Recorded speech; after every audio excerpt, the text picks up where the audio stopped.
And now the story goes on in verse 15, and look at what she says. She says, well, sir, give me this living water. I'm asking. I want it. Please give it.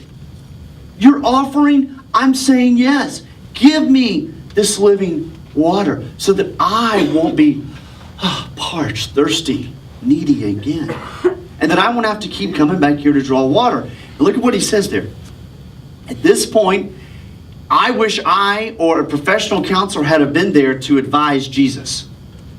Now, I wish that somebody that knew the human mind, the human heart, and the human soul had have been able to help him. I wish that a coach that knew about human emotions and that knew about how to handle people could be there to help him, because at this point in the story, he really messes it up. I mean, she's asking, she's wanting, she's desiring. And look what he does. I mean, if he goes in and goes into the most sensitive part of her heart, he goes in and goes to the core of her being. He goes in and brings up in her mind and in her heart and in her emotions everything that she's tried to push down. He goes in and rips the scab off the unhealed wound in her heart. If I did to you what Jesus did to this lady, you'd never come back to Intersect Church. If I did to one of you in a counseling session what he did, you would just walk away. If you went to a professional counselor and they tried to do what he did to you, you'd say, he's a horrible counselor. She's a horrible counselor. Never go to them. They're awful. He does something so insensitive and we just go, oh no, why did you do that? And he says this, he says, you want eternal life? Go. Call your husband.